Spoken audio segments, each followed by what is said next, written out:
In a quiet American town, nurse and single mother Susan Turner takes pride in one simple ritual: preparing her 10-year-old daughter Ellie's lunch every morning. For Susan, that small green lunchbox is more than a container. It's a daily promise of love, safety, and care.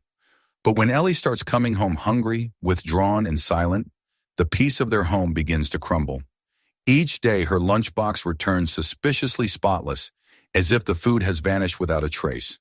The truth, when it finally surfaces, will shatter Susan's trust in everything she thought she knew about her daughter's world.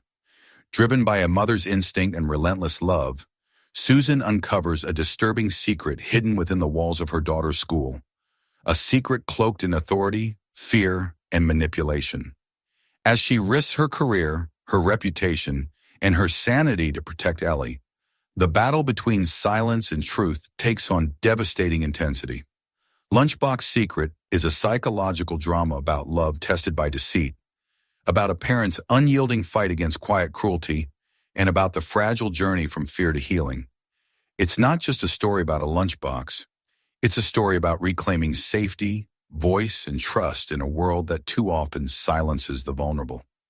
The mornings in Maplewood had a rhythm of their own, soft and steady, like the town itself. The streets woke slowly, with the distant hum of delivery trucks, the sound of sprinklers misting over lawns, and the calls of children gathering at bus stops. The Turner house sat at the edge of a quiet cul-de-sac, a neat two-story home with a white porch railing and a small maple tree out front. Inside, the kitchen lights came on before sunrise every weekday. It was always the same ritual: coffee brewing, radio humming softly in the background, and the faint scent of toast and fruit filling the air. Susan Turner had been awake since 5:30, as she was every morning. Her body had long ago learned to rise before her alarm. Years of nursing shifts had trained her to function in the stillness before dawn. She moved through her kitchen with the precision of habit, reaching for the bread, slicing turkey, layering lettuce, pressing the sandwich together with the palm of her hand.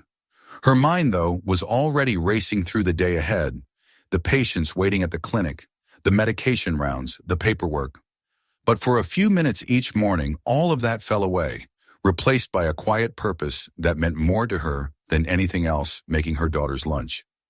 The lunchbox was always the same one, a pale mint green container with a small sticker of a fox on the lid that Ellie had placed there herself when she was 8. Now she was 10, but she still liked that fox. Susan opened the container and carefully arranged the contents: 2 halves of a whole grain sandwich with turkey and cheese, an apple polished to a soft shine, a small cup of vanilla yogurt, and one of her homemade chocolate chip cookies. It wasn't just food, it was care, compressed into something she could send with her daughter into the world. She slipped in a folded napkin with a hand-drawn smiley face. A small thing, but it had become part of the ritual too. Ellie came into the kitchen a little after 6, her hair still damp from the shower, her backpack dragging behind her. She was small for her age, pale in the morning light, with a quietness about her that sometimes made her seem older than 10. Susan watched her for a moment as she sat at the table, nibbling on a piece of toast, lost in thought. "Don't forget your lunch, sweetheart," Susan said as she zipped up the lunchbox and handed it over. Ellie nodded, gave a small smile, and tucked it into her bag without looking inside. That had always been part of their unspoken rhythm too. Susan packed, Ellie trusted. By 7:15, the yellow school bus turned the corner, and the front door opened to the cool breath of early morning. Susan stood on the porch, waving as Ellie climbed aboard, her backpack bumping against her knees as she disappeared inside. For a long moment, Susan lingered on the steps, sipping her coffee and watching the bus rumble away. The morning seemed ordinary, peaceful, but something tugged faintly at the edge of that peace, something that didn't quite fit. It began as a small thing, so small she almost ignored it. Ellie had been coming home hungrier lately, not just the kind of after-school hunger Susan remembered from her own childhood, but a deep, urgent hunger, as though she hadn't eaten in hours. The first time it happened, Susan laughed and warmed up some pasta, thinking little of it. But then it happened again, and again. Each afternoon, Ellie would drop her backpack by the door and head straight for the kitchen, eating with a focus that made Susan pause. At first, she told herself it was a growth spurt. Ellie had always been a slender child. Maybe her body was simply catching up. But when the pattern held for nearly 2 weeks, Susan started to feel that old familiar stirring of worry she'd learned to trust in her work, the sense that something was off, even if you couldn't name it yet. She tried to bring it up gently, asking if lunch at school was too small or if she wanted to try something different. Ellie just shrugged, her eyes on the floor, and said she was fine. That wasn't like her. Ellie had always been open, eager to share stories about her classmates or what she was reading in English. But lately those conversations had dried up. When Susan asked about school, Ellie's answers were clipped. It's fine. Nothing new. Just school. She ate quickly, avoided eye contact, and retreated to her room. Susan watched uneasy but tried not to push. Children had moods after all. Maybe Ellie was just tired. Maybe she was having a quiet spell. Still, the unease grew.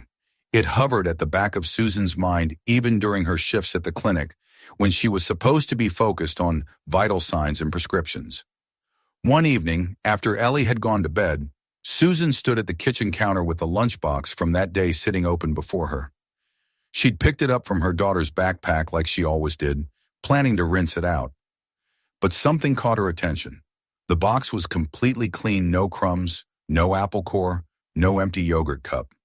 Just empty, as though it had never been used. She frowned. Ellie wasn't the kind of child to throw things away carelessly, but maybe she had. Maybe she'd decided she didn't like the sandwich that day and tossed it out. It wasn't impossible. Still, Susan couldn't shake the image of that empty box, too empty, too precise. If Ellie had eaten, there would have been something left behind, some trace of use, but there was nothing. The next morning, Susan decided to test a quiet experiment. She packed the lunch with extra care, noting every item: 2 halves of turkey sandwich with lettuce and tomato, 1 apple, 1 cookie, 1 small orange juice. She even took a photo on her phone. Not out of suspicion exactly, but out of a need to confirm what she already knew. Then she zipped the lunchbox shut and placed it neatly at the top of Ellie's backpack. The day stretched endlessly. At work, Susan found herself distracted, her thoughts drifting away from patient charts to the clock on the wall. She imagined Ellie at the lunch table, surrounded by chatter, unwrapping her food, laughing with friends. That was how it should have been. But when she pictured it, something in her heart resisted the image, as if it didn't quite match reality. When Ellie came home that afternoon, Susan greeted her with her usual warmth, masking her curiosity behind casual questions. The moment Ellie set her bag down, she headed straight for the kitchen and opened the fridge. Within minutes, she was eating, silently, as though she hadn't had a bite all day. Susan watched, the same urgency, the same avoidance. Later, when Ellie went upstairs, Susan quietly unzipped the backpack. The lunchbox was there, empty again, completely spotless. The apple was gone, the cookie gone, the sandwich gone, even the napkin gone. Not a single crumb or wrapper. Her heart tightened. That wasn't how a child ate. That was how something disappeared. That night, sleep didn't come easily. Susan lay awake, the ceiling faintly illuminated by the streetlight outside. Her thoughts circled the same questions. Was Ellie throwing the food away? Giving it to someone? Was she embarrassed about something? Bullied? The scenarios twisted in her mind until she could hardly breathe. By morning, she made a decision. She would stop speculating and start observing. Nurses were trained to notice, to record small changes, to follow patterns until they revealed their cause. She would do the same with her daughter. She began writing small notes in her phone. Monday ate quickly, lunchbox empty. Tuesday looked tired, avoided talking. Wednesday same. The pattern was clear enough, but the reason was not. The following week, Susan began to watch Ellie's body language more carefully. In the mornings, the girl seemed quieter than usual, as though already bracing for something the day would bring. She clutched her backpack tighter, her shoulders hunched slightly forward as she waited for the bus. At first, Susan told herself she was imagining it, but the more she looked, the more she saw that something weighed on her daughter that wasn't just the heaviness of school books. The unease deepened each day. Even the sound of the school bus leaving began to feel ominous, the sight of the backpack on the floor like a small mystery she hadn't yet solved. Susan tried to reason with herself. There could be 100 simple explanations. Yet the part of her that had spent years in emergency rooms knew better. Children didn't hide things like this unless they had a reason. One evening, when she was alone in the kitchen, she found herself standing at the window, watching the maple tree sway in the dimming light. It was almost dinner, and the quiet hum of the refrigerator filled the room. The empty lunchbox sat on the counter again, washed and drying, reflecting the overhead lamp. She stared at it, the polished surface gleaming, the green plastic harmless and ordinary. Yet it seemed to hum with meaning now, as though it carried its own secret. She couldn't stop imagining the missing hours between morning and afternoon, what happened to that box once it left her hands. The image of Ellie sitting alone somewhere, her lunch taken or discarded, flickered behind her eyes. Each possibility was worse than the last. That night before bed, she made herself a silent promise. She would find out what was happening. No matter how small or strange it seemed, she would get to the truth. She owed that to Ellie, and to the quiet love packed inside every sandwich and cookie and folded napkin. The next morning dawned with a thin frost on the grass and the faint pink glow of sunrise spilling through the window. Susan moved through the familiar routine again, coffee, bread, fruit, but everything felt sharper now, more deliberate. She watched Ellie closely as she got ready for school. The girl smiled when their eyes met, but the smile didn't quite reach her eyes. When she left, the house fell silent again, and Susan stood at the counter for a long moment, her hands resting on the clean surface.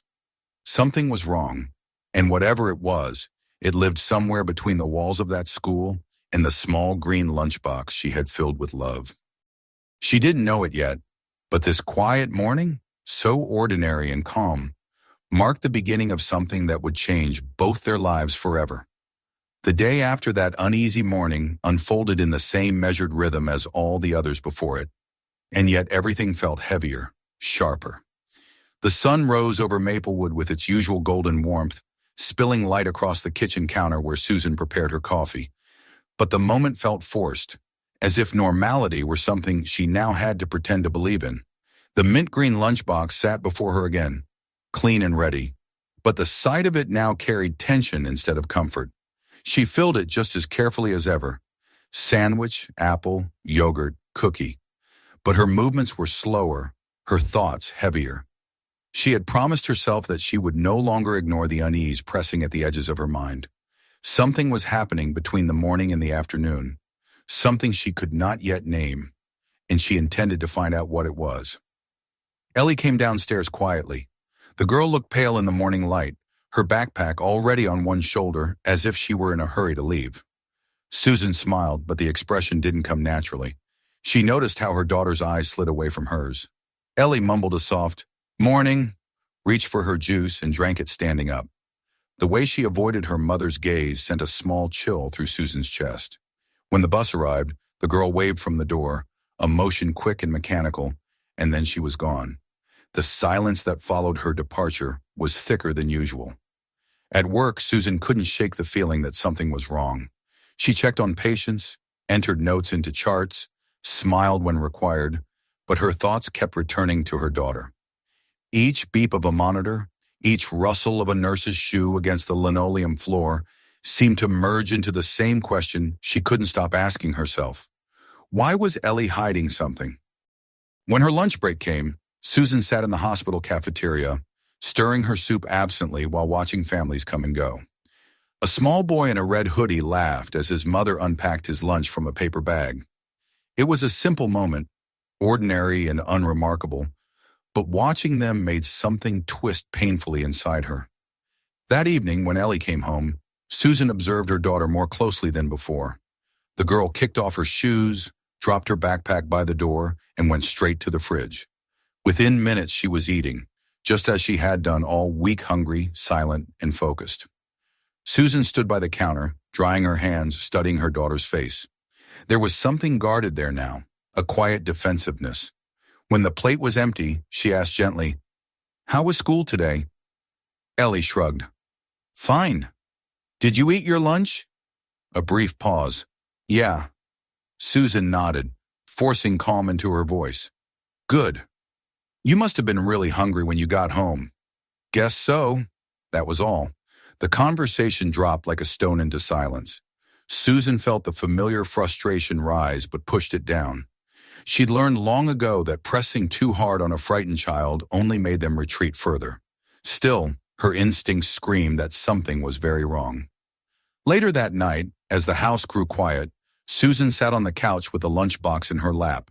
The container was clean again, suspiciously so. She ran her fingers over the smooth plastic lid, her thoughts spiraling. Ellie wasn't lying out of carelessness. There was fear behind her silence. Susan could feel it.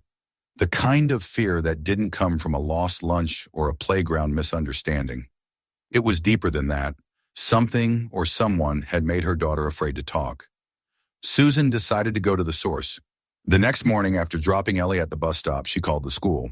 The principal, Mr. Reynolds, answered politely. He was a calm, even-tempered man, the kind who seemed built for soothing nervous parents. Susan explained what she had noticed. The missing lunches, the sudden change in behavior, the hunger, the withdrawal. Mr. Reynolds listened carefully, taking notes as she spoke. That does sound concerning, Mrs. Turner, he said at last. We haven't had any reports about Ellie, but I'll look into it. Perhaps we can set up a meeting later this week. Susan hesitated. Waiting a week felt unbearable, but she knew better than to sound emotional. Of course, she said, though her voice was tight. I just don't want this to continue. Something's wrong, and she won't tell me what. I understand. I'll speak with her homeroom teacher today and get back to you. After hanging up, Susan stood in the kitchen, staring out the window as the late morning sun cut across the yard. She wanted to believe the school would help, but part of her knew that bureaucracy moved slowly. The protective instinct in her chest tightened. If the school couldn't or wouldn't act, she would have to do it herself. By the next afternoon, Mr. Reynolds called back. His tone was polite but cautious. I spoke with Mrs. Palmer, Ellie's homeroom teacher. She says Ellie has been quiet lately, but hasn't noticed anything unusual otherwise. No signs of bullying, no behavioral issues, but I'd still like to meet and discuss this properly. Could you come in tomorrow morning? Susan agreed. She spent that night pacing the living room after Ellie had gone to bed, replaying every detail of the past few weeks, the empty boxes, the 2 clean containers, the way Ellie clutched her backpack like something fragile inside it. Sleep refused to come. The next morning she arrived at the school just after 8. The halls were bright and noisy with students switching classes, the chatter of voices bouncing off the lockers. Everything looked so ordinary, so harmless, but the ordinariness only made her more uneasy. When she reached the office, the secretary smiled and directed her to the principal's door. Mr. Reynolds stood as she entered, offering his hand. His office smelled faintly of coffee and paper. The walls were lined with framed certificates and photos of smiling students. He gestured to a chair. Thank you for coming, Mrs. Turner. I've spoken to both Ellie's teacher and a few other staff members. We haven't observed anything out of the ordinary, but I understand your concern. Susan sat, her hands folded tightly in her lap. Something is happening, she said quietly. I know my daughter. She's scared of something. I can see it every time she avoids talking about school. The principal nodded, his expression thoughtful. Would you mind if I asked Mrs. Palmer to join us for a moment? Perhaps she's noticed something small that didn't seem significant before. Moments later, Mrs. Palmer arrived, a kind-faced woman in her 40s with gentle eyes and a clipboard pressed to her chest. She greeted Susan warmly before sitting. Ellie is a wonderful student, she said. Quiet, polite, very bright. But now that you mention it, she has been more reserved recently, especially during lunch. She usually reads alone or spends time outside instead of sitting with her friends. Does she eat? Susan asked. Mrs. Palmer hesitated. I can't say for sure. I've seen her with her lunchbox, but sometimes she just throws it in her bag and leaves the room. The words landed heavy. Susan exchanged a look with the principal. So she's not eating? Mrs. Palmer frowned slightly. It's hard to say, but there's one thing that might be relevant. I've noticed she seems tense in one of her classes. Science, I believe. Mr. Clark's class. She gets visibly uncomfortable when his name comes up. Mr. Reynolds looked up, surprised. Clark? He's new this semester. Maybe it's nothing, Mrs. Palmer said quickly. He's a strict teacher, but professional. Still, Ellie avoids him when she can. Susan's pulse quickened. What kind of strict? The kind who raises his voice? Not exactly, the teacher said. He's very calm, but there's a kind of authority about him. Some of the children find him intimidating. The principal wrote something down, his brows knit together. Thank you, Mrs. Palmer. That's useful. After she left, Susan turned to him. You need to look into him. Mr. Reynolds exhaled slowly. I'll speak with him today, but please understand, Mrs. Turner, we have to be careful. I can't accuse a teacher without reason. Susan nodded stiffly. She understood procedures, but procedures didn't comfort her. Just talk to him, she said. You'll see what I mean. As she left the office, she passed groups of laughing students in the hallway, their laughter echoing like something distant and unreal. She thought of Ellie somewhere among them, sitting quietly, maybe alone, her lunch untouched. The thought tightened like a knot inside her chest. That afternoon, she waited at home by the window, watching for the bus. When it finally appeared, her heart started pounding. Ellie stepped off slowly, her face unreadable. She walked up the driveway, her backpack heavy on her shoulders. Susan met her at the door, trying to sound casual. Hey, honey, how was school? Fine. You seem tired, Ellie shrugged. Just homework. Susan smiled gently, pretending not to see the exhaustion in her daughter's eyes. Dinner's almost ready. Later, when Ellie went upstairs, Susan opened the backpack again. The lunchbox was there, empty. No apple core, no yogurt lid, no crumbs. Her heart sank. Whatever was happening at school, it hadn't changed. That night, she sat on her bed with her phone in hand, scrolling through parenting forums and articles about child behavior, bullying, anxiety. None of it fit. The pieces didn't align. Ellie wasn't anxious about friends or grades. This was something specific, something hidden. She remembered the way Mrs. Palmer had said the name Mr. Clark and the unease in her voice. A cold thought settled over her. Could a teacher be involved? She pushed the thought away, ashamed for even thinking it, but it returned anyway, stubborn as a heartbeat. The next day she couldn't concentrate at work. Every call, every patient felt like background noise to the single thought that consumed her. When her shift ended, she drove straight to the school parking lot. She sat there in her car for almost half an hour, watching students stream out the doors. For a fleeting moment, she caught sight of Ellie walking beside a tall man in a buttoned shirt and tie. The man bent slightly toward her, speaking in a low voice. Ellie nodded quickly, then hurried away. Susan's stomach dropped. She didn't know who he was, but something about his body language, the precision, the calm confidence made her skin crawl. She knew then that waiting wasn't an option anymore. The wall of silence surrounding her daughter was no longer just confusing. It was dangerous. Whatever was happening inside that school, whatever power held Ellie in its quiet grip, Susan was going to break it. And for the first time in weeks, her fear gave way to something stronger resolve. The following morning broke gray and restless, the kind of light that seemed to seep through the clouds without ever warming the earth. Susan woke before her alarm, the taste of worry already on her tongue. The night had been long, filled with the same looping images, Ellie's pale face, the too clean lunchbox, and that tall figure she had glimpsed outside the school. She moved through the kitchen on autopilot, pouring coffee, slicing fruit, but her thoughts were elsewhere, turning over plans and possibilities. Something was happening between her daughter and that teacher, Mr. Clark. The school would move slowly, she knew. There would be meetings, reports, maybe polite dismissals. She didn't have the patience for that. She was a mother, and mothers didn't wait for permission to protect their children. When Ellie came down for breakfast, she looked even quieter than usual. She ate without speaking, her eyes distant, fixed somewhere past the window. Susan studied her daughter carefully, noticing how her shoulders hunched slightly forward, as if she were trying to make herself smaller.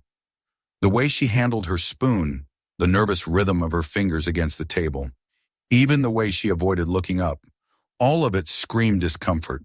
When the bus horn sounded outside, Ellie jumped a little, her hand tightening around the strap of her backpack. "Have a good day, sweetheart," Susan said softly, but Ellie only nodded, eyes flickering toward the door. Then she was gone again, the sound of her sneakers fading down the driveway. The silence that followed felt unbearable. Susan stood at the kitchen counter for a long time, her coffee untouched. Every instinct in her body told her that her daughter was not safe, not physically perhaps, but emotionally, psychologically, trapped in something she couldn't explain. She couldn't confront the teacher yet, not without proof. She needed to be certain. If she accused him too soon, he could twist her words, deny everything, turn the situation against them. People like that always knew how to stay one step ahead. That was when the idea came to her, so sudden and simple that she was almost startled by it. At the hospital, she often used small audio recorders to document patient progress. Portable, discreet, battery-powered. She still had one of them in her desk drawer. The plan formed as naturally as breathing. She would place the recorder in Ellie's backpack, hidden in one of the smaller pockets, and let it capture whatever happened during the day. It wasn't something she felt good about, spying on her own daughter, but desperate times demanded desperate measures. She needed the truth, and Ellie was too afraid to speak it. That evening after dinner, Susan waited until Ellie went to her room to finish her homework. She found the small black recorder in her desk, still half charged. It was no bigger than her thumb and could capture sound clearly for nearly 10 hours. She tested it quickly, her voice a low whisper. Testing, 1, 2. And when she played it back, the audio was crisp. She stared at the device for a moment, then slipped it into her pocket, her heart beating faster than she wanted to admit. Later, when Ellie brought her backpack into the kitchen to pack her lunch, Susan moved casually, careful not to show her nerves. As her daughter turned to get a glass of water, she quietly slid the recorder into the front pocket of the bag, beneath a folded worksheet. Her hands shook slightly. She told herself it wasn't betrayal, it was protection. The next morning, Susan woke with a strange energy humming through her. Fear and determination mixed into something sharp. She packed the lunch as usual, then double-checked that the recorder's tiny red light was blinking before turning it off to save battery. When Ellie came down, she smiled as if nothing were different, handed her the bag and watched her leave. For once, she didn't feel helpless. By the end of the day, she would know. The hours crept by with unbearable slowness. Every sound at the clinic made her flinch. Each phone call, each knock at her office door, felt like an intrusion on her spiraling thoughts. She kept glancing at the clock, willing time to move faster. By mid-afternoon, she was so restless that one of her coworkers asked if she was feeling well. She lied and said she hadn't slept much. When her shift finally ended, she drove home in silence, the tires humming against the asphalt, her fingers gripping the wheel tightly. When the bus finally pulled up to the curb outside the house, Susan was already waiting by the window. Ellie stepped off, looking tired, her hair tangled slightly by the wind. She walked up the path, opened the door, and greeted her mother with a distracted, "Hey!" The same routine followed, shoes by the door, backpack on the floor, a direct line to the refrigerator. Susan kept her expression neutral, chatting lightly about her day, about a patient who'd brought in homemade cookies for the nurses. Ellie smiled faintly but said little. When her daughter went upstairs, Susan moved quickly. Her hands trembled as she opened the backpack and found the recorder exactly where she'd left it. The small light blinked softly. She closed the pocket, took it into her office, shut the door, and plugged it into her computer. The audio file loaded instantly, labeled with the day's date. She pressed play. At first, all she heard were the ordinary sounds of a school day. The rustle of papers, the murmur of children, the scrape of chairs against tile. She fast-forwarded through the morning hours, heart pounding. Then came the lunch period. The noise shifted, the sound of laughter and footsteps echoing in the cafeteria. Her breath caught when she recognized Ellie's small voice. The faint sound of a zipper followed. Then another voice entered, lower, controlled, unmistakably adult. "You know what to do." Susan froze. The tone was calm, almost casual, but it carried an edge of authority. Ellie didn't respond at first. Then she heard her daughter's hesitant whisper, "Can I keep the fruit today?" The other voice paused, then spoke again, quieter now. "You can eat it, but make it quick. You don't want anyone noticing." Susan felt her chest tighten. There was a brief shuffle, the sound of something being lifted from the backpack, the clink of plastic, then silence. Her hands clenched into fists. She knew that voice. She'd heard it only once before, during a school meeting months ago. It was Mr. Clark. Her breath came fast, shallow. She replayed the moment, unable to believe it. But the evidence was there. His tone, the way he spoke with calm dominance, as if taking a child's lunch was part of some unspoken ritual. And Ellie's voice, small and obedient, responding as if it were normal. Susan stopped the recording, her entire body trembling. The anger came first, hot and sharp, but it was quickly replaced by horror. How long had this been happening? How many times had her daughter come home hungry because an adult, a teacher, had taken what was hers? She pressed play again, forcing herself to listen through the rest. After a few minutes, she heard the same man's voice again, lower now, almost conspiratorial. "You remember what I said, Ellie. No one needs to know about this. It's just our rule, all right?" The words made Susan's skin crawl. Our rule. It wasn't just theft, it was control, manipulation. This man had convinced her daughter that this was some sort of lesson, a rule to obey. No wonder Ellie had been so afraid to speak.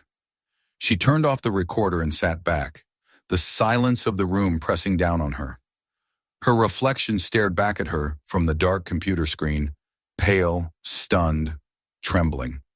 Her mind began to race through what to do next. She couldn't just storm into the school, though every part of her wanted to. If she confronted Mr. Clark now, he could deny everything, destroy the evidence, twist it around. She needed to be deliberate. Still, she couldn't wait long. Ellie was still in danger, emotionally if not physically. That kind of psychological manipulation left deep marks. She had seen it in her patients, in children who came into the clinic withdrawn and wary. She would not let her daughter become one of them. That night when Ellie came downstairs for a glass of milk, Susan called softly, "Honey, can you come here for a minute?" The girl hesitated, standing in the doorway, eyes uncertain. Susan smiled gently, trying to hide the turmoil in her chest. "I just wanted to talk. Nothing bad." Ellie walked over slowly and sat on the edge of the couch. The lamplight cast a soft glow over her face, highlighting the faint circles under her eyes. Susan took a breath, steadying herself. "Sweetheart, I know something's been bothering you at school. You don't have to be scared. You can tell me anything." The girl's shoulders tensed immediately. She shook her head. "It's fine, Mom. Nothing's wrong."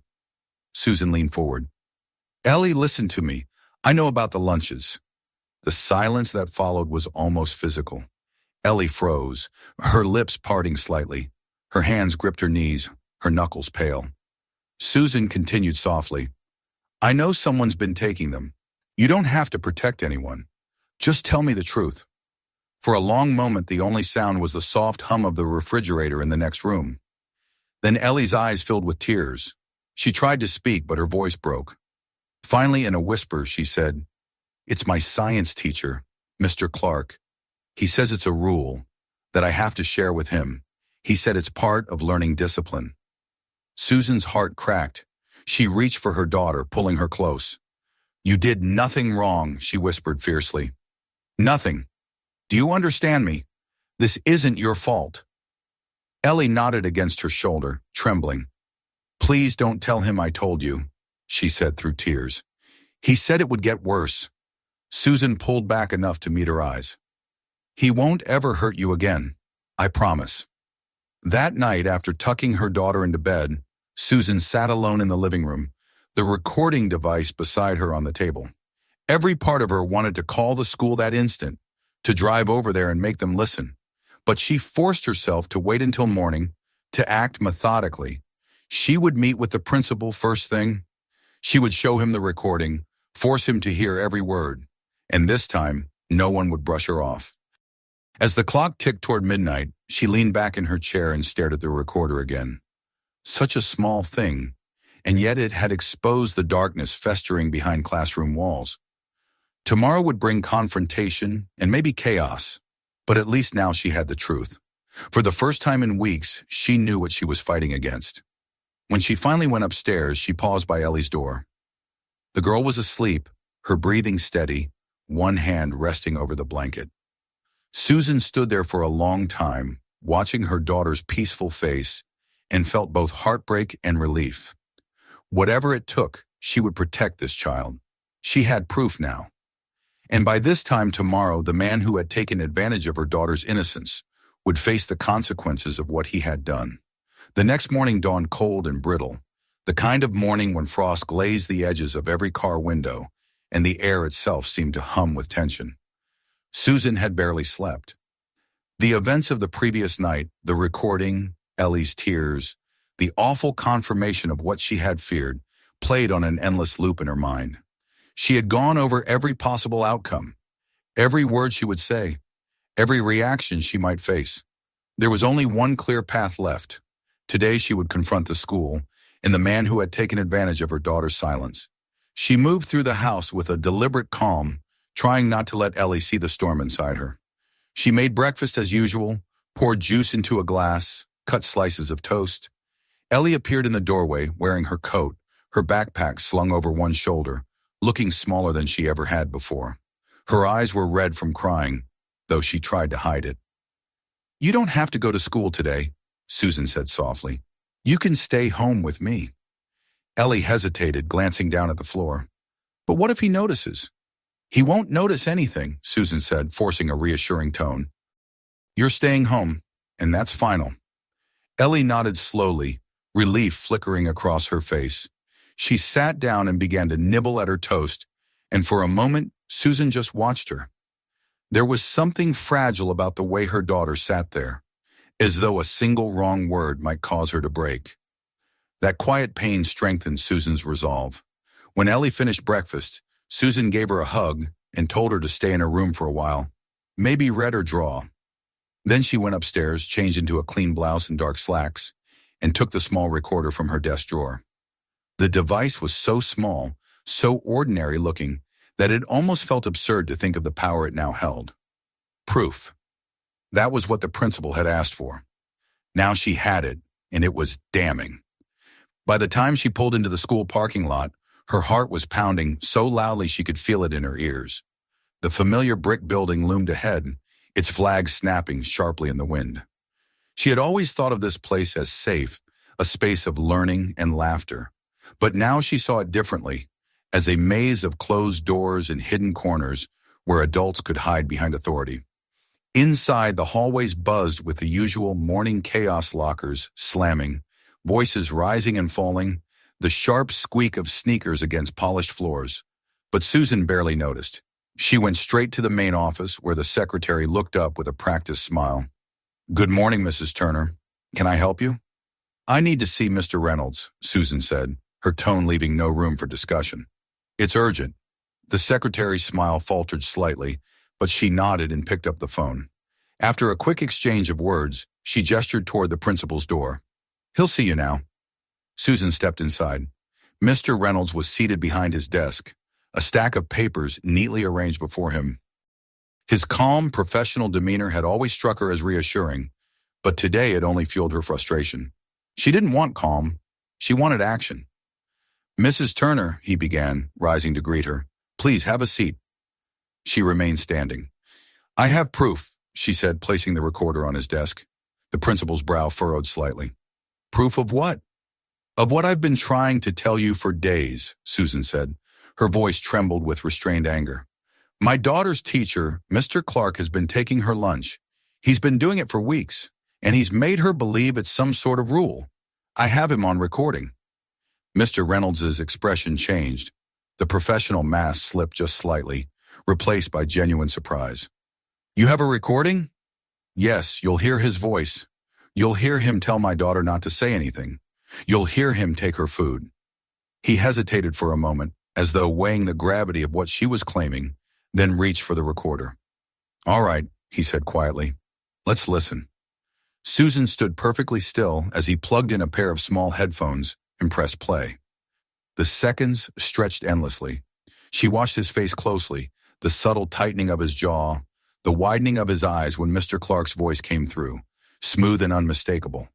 When the recording reached the moment where Ellie asked if she could keep her fruit, Mr. Reynolds' expression hardened.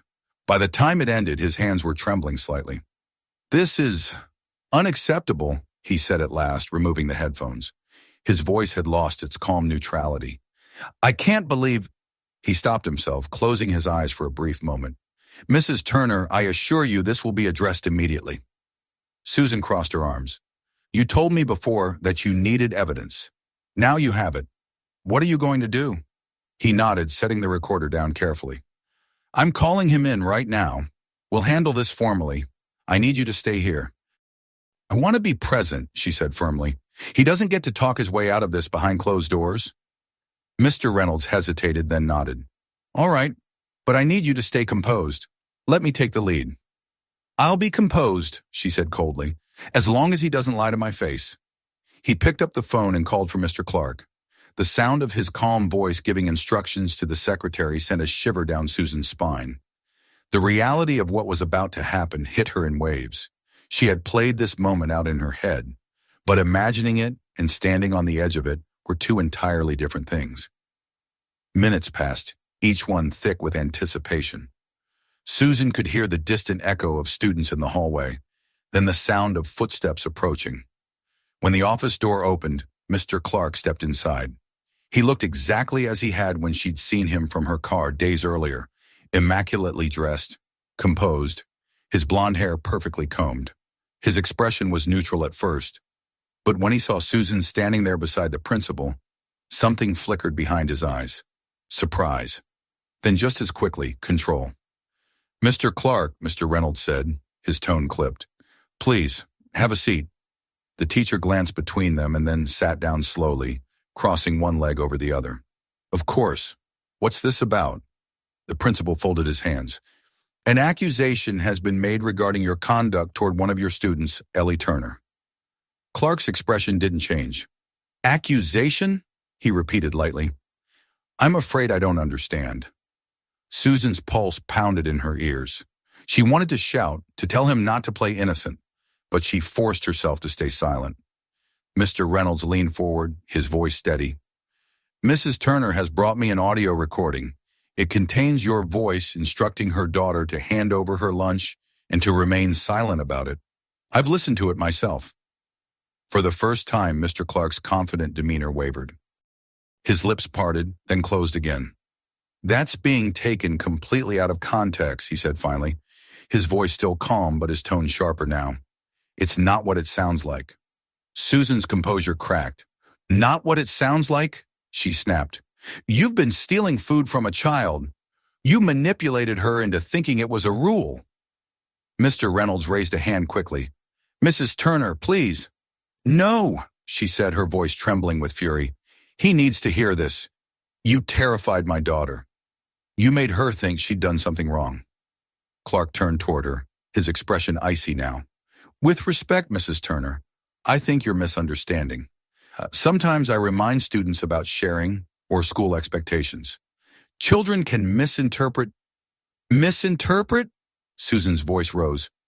You told her not to tell anyone. You took her food and made her believe she'd be in trouble if she said a word. Mr. Reynolds stood now, his tone firm. That's enough. Mr. Clark, regardless of whatever explanation you think applies, this behavior is completely inappropriate. Effective immediately, you are suspended pending a full investigation. Clark's eyes narrowed. Suspended? Yes, the principal said coldly. I'll be informing the district superintendent today. You are not to return to this campus or have any contact with students until the matter is resolved. For a moment, silence filled the room. Then Mr. Clark stood slowly, straightening his jacket. This is a mistake, he said, his voice low. You're going to regret this. Susan met his gaze, her anger burning steady now. No, you're the one who's going to regret it. He hesitated as if wanting to respond, but Mr. Reynolds gestured firmly toward the door. Please leave the premises, Mr. Clark. Security will escort you out. Clark's composure cracked then. His jaw tightened, his movements stiffer than before. Without another word, he turned and left. The door closed behind him with a muted click. For several seconds, neither Susan nor the principal spoke. The air in the office felt heavy, charged with the aftermath of confrontation. Finally, Mr. Reynolds exhaled, rubbing his forehead. I'm so sorry this happened, Mrs. Turner. I assure you we'll take this to the district immediately. If necessary, law enforcement will be involved. Susan nodded, her breath shaky. I want a copy of that report, and I want to be kept informed every step of the way. Of course, he said. You have my word. She turned to leave but paused at the door. And make sure he never sets foot near my daughter again. Mr. Reynolds looked her in the eye. He won't. When Susan stepped outside, the sun had climbed higher, glinting off the frost that still clung to the grass. Her hands were trembling, though not from cold. She walked slowly to her car, feeling as though she'd just walked through fire. The confrontation was over, but the adrenaline still coursed through her veins. She had faced him, the man who had taken advantage of her daughter's trust, and she had won. Yet as she drove home, a strange quiet filled her. Victory was a hollow word when the cost had been her child's fear. She parked in the driveway, turned off the engine, and sat there for a long moment, staring at the familiar front door. When she finally went inside, she found Ellie sitting on the couch, curled up under a blanket, reading. The girl looked up, anxious.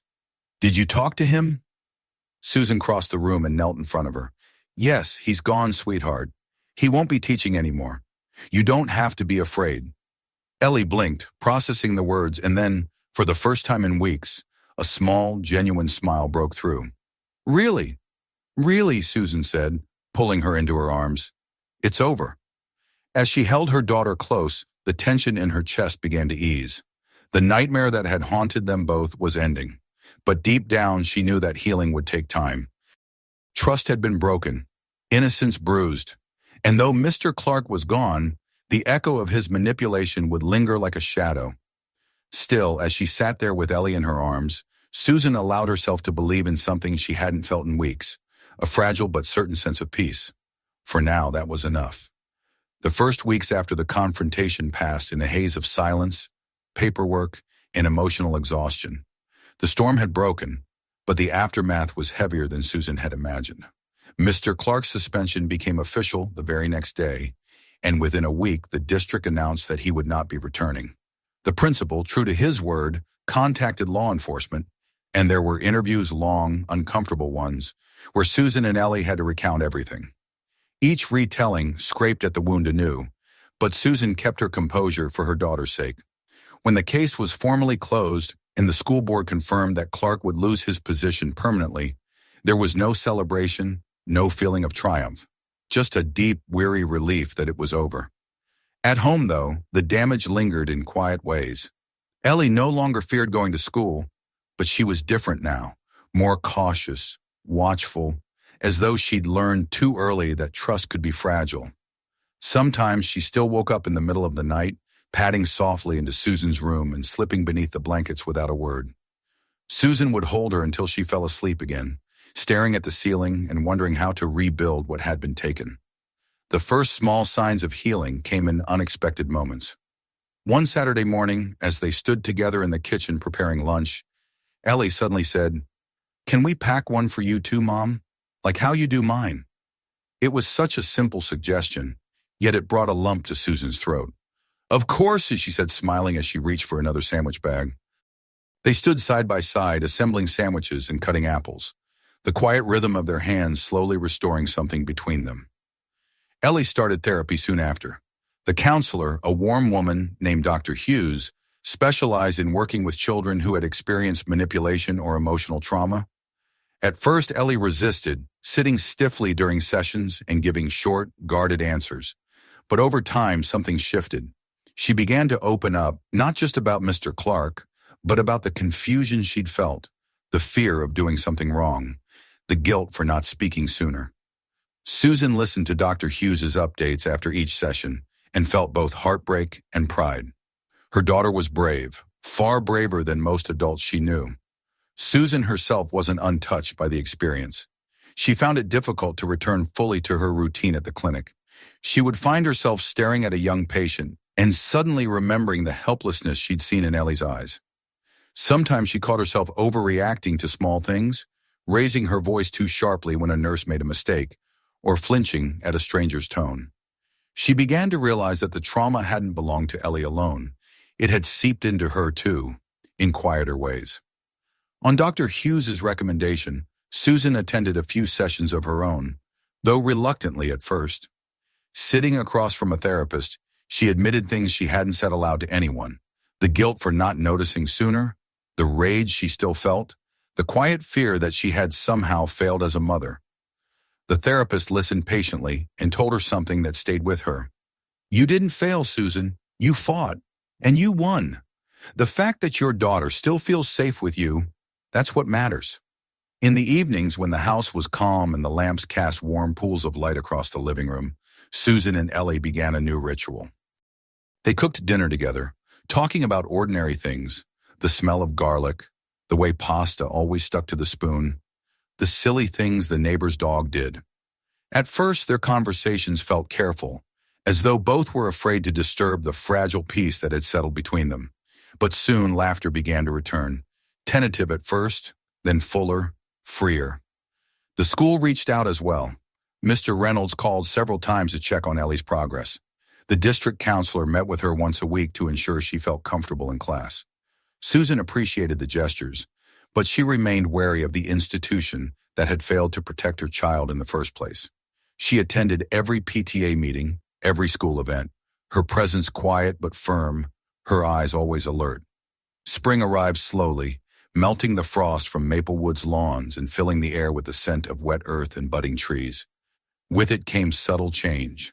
Ellie began to spend more time outside, riding her bike, reading under the maple tree, sometimes drawing in her sketchbook.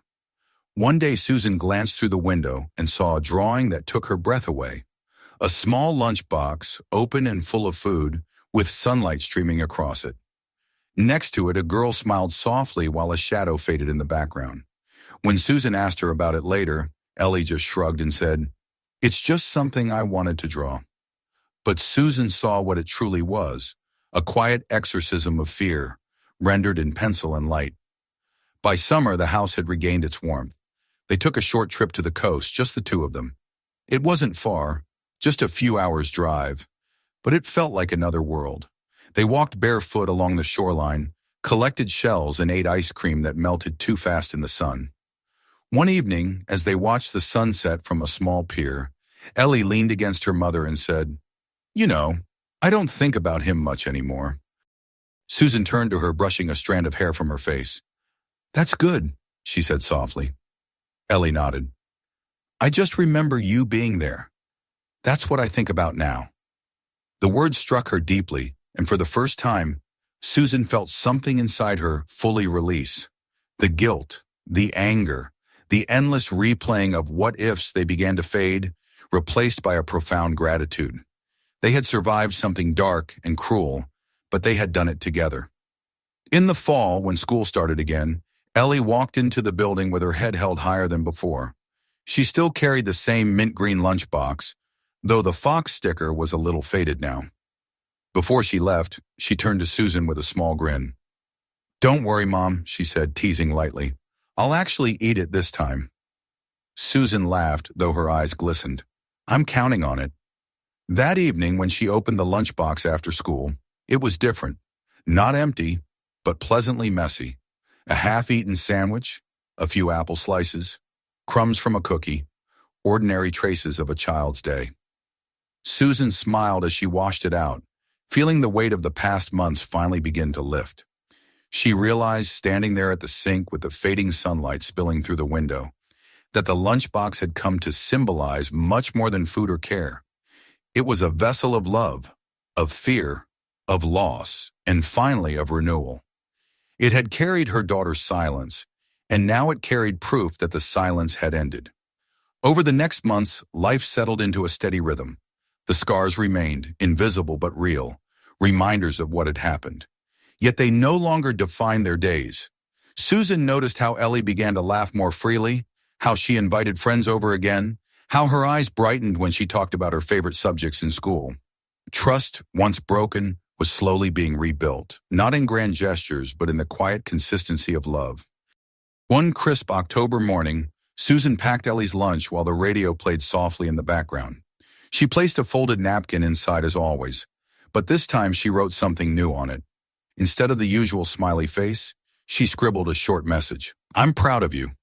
When Ellie found it at school later that day, she smiled and tucked it into her notebook instead of throwing it away. That evening, as they sat together reading on the couch, Susan realized how much had changed. There was no more dread when the bus approached, no hollow ache when she saw the empty lunchbox. There was still vigilance. Yes, a mother's instinct never truly rested, but it was now tempered with peace. One night, long after Ellie had gone to bed, Susan stepped out onto the porch with a cup of tea. The air was cool and fragrant with the scent of fallen leaves. She looked toward the maple tree where her daughter often sat, the branches swaying gently in the moonlight. For the first time in what felt like forever, she allowed herself to breathe deeply, without tension in her chest. What had begun as a story of fear and secrecy had become one of resilience. Ellie had found her voice again, and Susan had rediscovered her strength, not just as a nurse or a mother, but as a woman who had refused to let darkness win. As she stood there beneath the quiet night sky, she thought of that moment months ago when she'd packed the lunchbox for what she thought was an ordinary school day. She hadn't known then that it would become the center of a storm, that it would test everything she believed about safety and trust. Now it felt like a relic of both pain and triumph. Tomorrow she would do what she had done countless times before: wake early, make coffee, prepare lunch. The routine would continue, not as a burden, but as a ritual of love, proof that even after betrayal, life went on and care endured. Inside, the clock ticked softly, marking another quiet night in Maplewood. Upstairs, Ellie slept soundly, her breathing even and calm. The house was whole again, and for the first time since everything had begun, Susan felt ready to look toward the future, steady and unafraid. The darkness had passed. In its place remained something stronger, an unspoken bond, unbreakable and enduring, built not just from survival, but from love itself. If you were moved by this story, don't forget to subscribe so you never miss our next videos. There are many more powerful stories waiting for you here. Just click to keep watching. And if this one touched your heart, share it with your friends and family. Your support helps us bring more stories like this to life.